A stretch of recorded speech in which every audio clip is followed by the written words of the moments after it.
የሴቶችን ገንዘብ በአረብ ሀገር የሰው ፊት ገርፏት ሰላሟን አታ ጤንነቷን አታ ያፈራችውን ገንዘብ የምትበላ ሰው ነገ ላይ ለጌታህ ምን አይነት ምላሽ አስቀምጠሃል? ለነገው ለአላህ የምትመልሰው ምላሽ ኑሮህ ነው የሴትን ገንዘብ የበላኸው?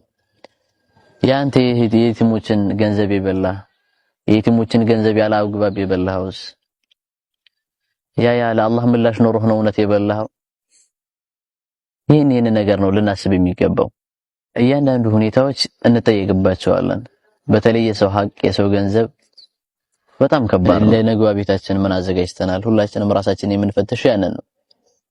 ሞትን ሳይሆን መፍራት ያለብን አሟሟትን ነው። በህይወት ላይ ስንኖር ህይወት እንዳሰብናት ጣፋጭ ልትሆን አትችልም። ኢነል ሐያተ ቀሊለቱ ለዛቱሃ የህይወት ጣዕምና በእርግጥም የተወሰነ ጊዜ ነው።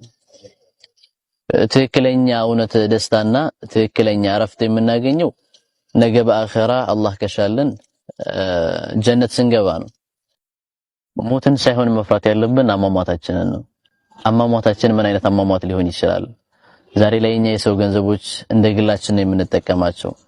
በአረብ ሀገራቶች እህቶቻችን ወንድሞቻችን የሰው ፊት ገርፏቸው ብዙ ተሰቃይተው ተፈትነው ታመው ረፍት ሳያደርጉ ያመጡትን ገንዘብ እንደራሳችን ገንዘብ አድርገን እንደፈለግን በልተን ጠጥተን ብራቸውን እንደፈለግን ሜዳ ላይ አባክነን ነገ ከነገ ወዲያ ወደ ሀገራችን ሲመጡ ወይም ወደ አቅራቢያችን ሲመጡ የምንመለስላቸው ምላሽ ምን አለ?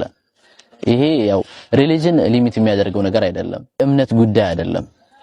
የትኛውም ተበዳይ የሆነ ሰው ዱዓ ካደረገብህ ያ ዱዓ ሙስተጃብ ነው። ይሄ ሃይማኖት ሊሚት ሊያደርገው የሚችለው ነገር አይደለም። ሙስሊም ሆነ ክርስቲያን ሆነ የሰው ሀቅ የሰው ነው። ከበደል ሁሌም ክርስቲያን ስለሆነ አሊያም ደግሞ ሙስሊም ስለሆነ የሚቀንስልህ የሆነ ነገር የለም። በህይወት ላይ ስትኖር የሰው ሀቅ የሰው ነው፣ ሁሌም ትጠየቅበታለህ። ዛሬ ላይ ግን ሁላችንም እንደራሳችን ገንዘብ አድርገን ነው የምናየው። ለነገ አላህ Subhanahu Wa Ta'ala ለፈጣሪ በትንሳኤ ቀን ፀሐይ ስንዝር በምትቀርብበት ቀን ምን ለመመለስ ተዘጋጅተህ ይሆን የበላኸው?